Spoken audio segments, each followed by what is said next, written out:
Welcome back, everyone. Today we're going through the March 2025 issue of AIRMAIL, which comes to us from the Ulster Aviation Society. As always, it's packed. Historical stuff, events, even some political takes, and a couple book reviews at the end. Yeah, I was really struck by the section on the recent missile deal with Ukraine. Some pretty strong feelings there, I'd say. Yeah, definitely a lot to unpack with that one. Yeah. And then there's Fred Jennings turning 100, a big celebration for a real pillar of the community, plus that pre-war plane crash. And of course, we got to see what's happening at the Society's hangars. Lots of great material to dig into.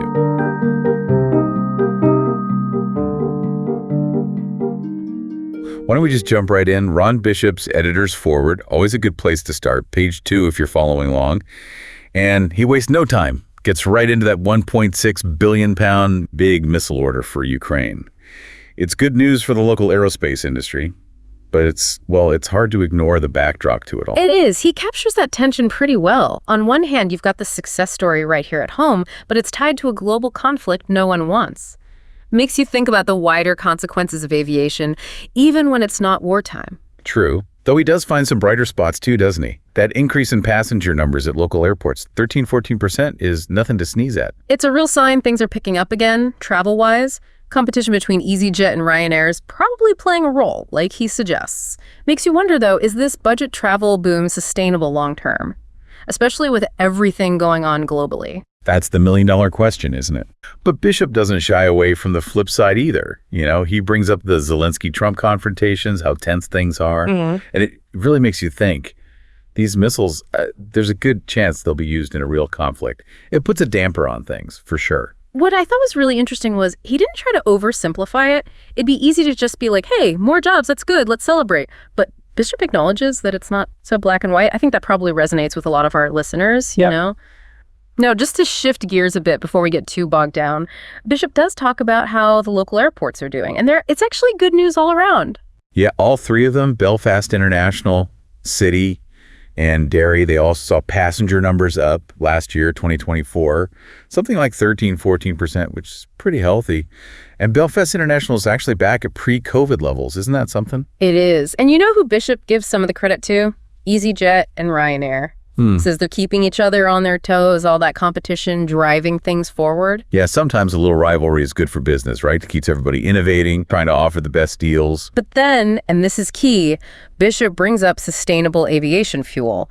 All this growth is great, but not if we're wrecking the planet in the process. It's something the whole industry has to figure out if we want a future at all, frankly. He doesn't pretend to have the solution, but just bringing it up is important. Gets people thinking, gets the conversation started. All right, so we've tackled Ron Bishop's intro. Ready to move on to Ray Burrows, our chairman. Let's do it. His column's on page 3, and things take a bit more of a celebratory turn, I'd say. Oh, yeah? Tell me about it. Well, he starts off talking about Fred Jennings, you know. Big milestone birthday, he's turning 100. And from the sound of it, they threw him one heck of a party. The RAF, the whole community, everybody came out to show their appreciation. They actually got an A400M to do a fly past at like 300 feet. Yep. 300 feet. Can you imagine the sound of that thing roaring overhead? Really shows how highly they regard Fred. And it wasn't just a flyby. They had this whole party for him. Tons of VIP guests, Deputy Lord Lieutenant, the Deputy First Minister, the Mayor, all the important folks were there, even the Veterans Commissioner. That's incredible. You don't get that kind of turnout unless you've really made an impact on people. It goes way beyond just being a member of the Aviation Society. And get this, Fred, he drove himself to the hangars for the party at 100 years old. Oh, I love that detail. You just can't make this stuff up. He sounds like a real character. Now, before we get too deep into the birthday festivities, you had mentioned something about a pre-war plane crash that caught your eye, right? Yeah. This was in the Hangar News section, pages 23 to 25. Imagine finding a huge wooden propeller blade in your friend's garage. That's how it starts.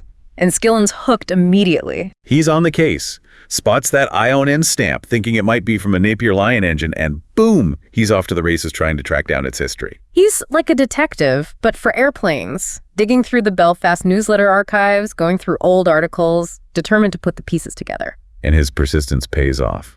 Finds a report from August 1929 about a Handley Page Hyderabad crash at Groomsport. Even gets a friend to help confirm the exact plane. Handley Page Hyderabad J8814, that's dedication right there. Talk about finding a needle in a haystack. Really shows how important those old records are. You never know what story they might hold. But the best part is when he goes to pick up the propeller, they've chucked it out. It's in a midden, can you believe it? Almost makes you laugh, doesn't it? A little dirt doesn't stop him. He fishes that propeller out. This guy wrestling a massive propeller out of a pile of rubbish. You gotta admire that. And then he goes on to describe it in detail. The mahogany, the brass, even bits of fabric left. It's like you're holding it yourself, feeling that connection to the past. Talk about dedication. But what makes this story even cooler is they actually include an account of the crash itself, straight from the Belfast newsletter, August 28th, 1929. So we've got this Hyderabad coming back from a practice flight down to England with 2 other bombers, and the weather's awful, terrible visibility. They're trying to land and, well, things go wrong. The plane crashes. Yikes. So, casualties? None. Can you believe it? All 7 crew members walked away from that crash without a scratch. That's incredible. I mean, in this day and age, a crash like that, you wouldn't expect anyone to survive. Right. And there are these eyewitness accounts. They're so vivid. People talking about how skillfully the pilot avoided a direct hit with this big tree. And the wreckage, they describe it in detail with a ton of fuel on board and everybody being warned not to light up a cigarette nearby. But speaking of daring and danger, maybe it's time we circle back to Fred Jennings and his big birthday bash. His story's pretty intertwined with that era of aviation too, after all. Yeah, let's get back to that celebration. You specifically wanted to talk about John Martin's article on page 6, right? Yeah, I thought he did a great job capturing the feeling of the day. You can tell right away this wasn't just any old birthday party. The society, they really wanted to do something special for Fred, recognize his service to the RAF, but also everything he's done for the Ulster Aviation Society itself. And the community really came through for him, didn't they? It's heartwarming to see that kind of support. But tell me, what was the party itself like? Give us the details. All right, so picture this. The party's being held in the Ernie Cromie Second World War room. Pretty fitting, considering Fred's history, right? And the turnout. Well, let's just say it was packed. Family, friends, folks from the neighborhood, dignitaries, everybody was there to celebrate this incredible guy. It's amazing. One person can touch so many lives in such a positive way. And it really hits home when you remember that detail, him driving himself to the hangars. Even at 100, he's still engaged with life, still doing his own thing. And the gifts, oh man, the gifts and well wishes he got were just unbelievable. Letters from the Dutch Air Force, a 3D wooden etching of a B-25. The Society had that made. And get this, a signed card from the King and Queen themselves. Wow, talk about the royal treatment. That's got to be up there with the A400M fly pass in terms of like lifetime memories. Absolutely. And John Martin, he wraps up his article with Fred's own words on the secret to long life. Avoid fast women and slow horses, he says. Sounds like he's got a good sense of humor about it all. Okay, before we move on, I did want to circle back to those hangar updates. Ray Burroughs' Heritage Happening section is packed with hangar updates this month. Sounds like they've got a lot on their plate. They do. It's a pretty big undertaking. Refurbishing those huge rear doors on Hangar 1 alone's no joke.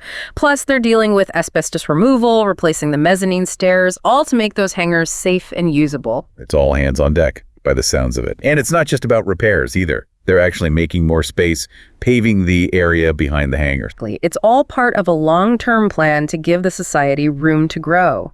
More space for exhibits, education programs, maybe even special events down the line. Now, he also talks about some specific exhibits. The Sea Prince, for one, they're working on that. And the Gannet, too. Yeah, the Sea Prince is getting those moving undercarriage doors, which is cool. Adds a little life to a static display. And the Gannet's getting a new paint job, which is always a welcome sight. Those planes deserve to look their best, right? Definitely. And then there's Steve Brown. He really came through this time. A Tucano engine, some Westland wheels for the Lynx, a whole stack of Lynx manuals, and even the possibility of getting a Navy Sea King AS6. That's what I call a haul. Especially those manuals, they're like gold to a museum. It's all about telling the full story. These additions will really flesh out the collection. And then Burroughs drops this bombshell at the end. They might be getting 2 more aircraft from a national museum, no less. Yeah. Which brings us to Tony Smith's rummaging through air. The man's a born storyteller, he really is. Yeah. Tony's got this knack for taking everyday encounters and turning them into these captivating glimpses into the past. He's like, come along with me, let's see what we can find. And for a stop, the Isle of Islay spots a small Canadian flying boat. But the mystery is, he can't quite pin down the model. Leaves it to the readers to help solve it. It's like a treasure hunt, but for aviation buffs. And it really shows that community aspect, everyone chipping in to uncover the past. Yeah. And that's what makes Tony's writing so enjoyable. It's not just him telling you stuff, he brings you along for the ride. For sure. And next up on the journey, it's Ronald's Way on the Isle of Man. He finds an SD-360 there, but no owner's logo anywhere. Just a plain plane, makes you wonder what story is, where it came from. You start thinking, what's it doing there, right? It's like a little aviation mystery tucked into the magazine. Then he takes us to a place that clearly means a lot to him, Blackpool Squires Gate Airport. You get a real sense of the history there, from World War II production to them working on getting Lancaster NX611 flying again. Yeah, you can tell Squires Gate holds a special place in his heart. He even mentions going up with the air cadets from RAF Woodvale back in the day. You really get a feel for his personal connection to the place. And he doesn't shy away from the less glamorous side of aviation either, does he? Talks about his gliding club days, the winch launches, even a cable break or two. Sounds exciting, but maybe a little terrifying too. Oh yeah, aviation's got that element of risk to it, that's for sure.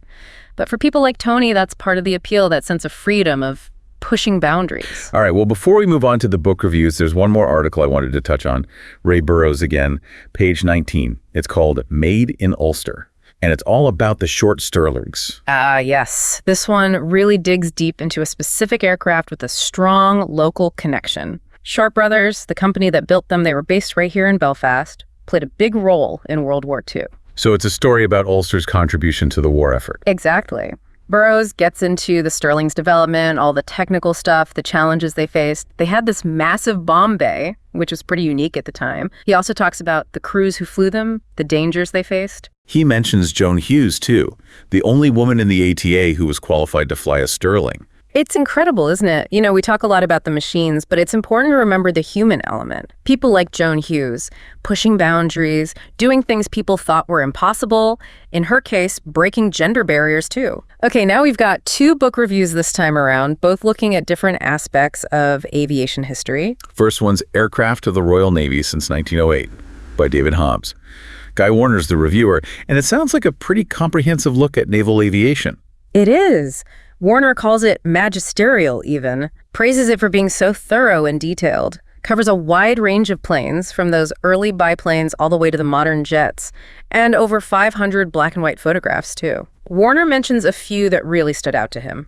Grumman Wildcats on the deck of HMS Queen, a ferry Firefly being lifted up onto HMS Eagle, and a Sopwith Camel landing on HMS Argus.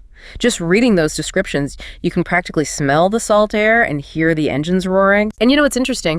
Warner actually served alongside Hobbs, the author, back in the 80s on HMS Hermes, gives the whole review a personal touch. I love those little connections. Okay, second book is Air Commodore Sir Frank Whittle, the man who invented the turbojet. Robert L. Evans wrote this one. All about Frank Whittle, the British engineer who gave us the jet engine. Evans goes deep into his life, his work, the struggles he faced to make his idea a reality. It's hard to imagine the world without jet engines now, isn't it? Yeah. That one invention changed everything. It did. And Evans doesn't shy away from the hard parts either. All the bureaucratic battles, the technical challenges, the sheer amount of work it took to make it happen. I guess even groundbreaking inventions don't come easy, huh? Nope. And what I found really interesting was how Evans emphasizes Whittle's skills as a pilot. He wasn't just some ivory tower engineer. He understood how planes worked, what pilots needed. That makes sense. If you're going to design something truly innovative, you have to understand the people who'll be using it. The book builds up to that key moment. The first successful flight of the Gloucester E-2839, May 15th, 1941. A real turning point in aviation history. I bet that was a day to remember, like witnessing the start of a whole new era. I'm sure it was. And you know, these reviews, they kind of sum up what AIRMAIL's all about. It's celebrating aviation in all its forms, from those big historical moments to personal stories to the people pushing boundaries even today. Reminds us that aviation is constantly changing, but it's built on a foundation of incredible stories and people. And speaking of which, if you're feeling inspired to dig into this world a bit more, you're in luck because the Ulster Aviation Society's always happy to welcome new members. Oh, absolutely. For just £26 a year, you can be part of this amazing group of people helping keep those stories alive, you know? Think about it, you'd be supporting those hangar renovations, the exhibits, all those great projects we've been talking about. Plus, you get to go to special events, meet other folks who love aviation. It's a pretty good deal. If you'd like to join the Ulster Aviation Society, their website's easy to remember, www.ulsteraviationsociety.org. Tons of info there, how to join, how to support their work. It's all there. Thanks for joining us on this deep dive, everyone. We'll be back soon with more explorations of the fascinating world of aviation.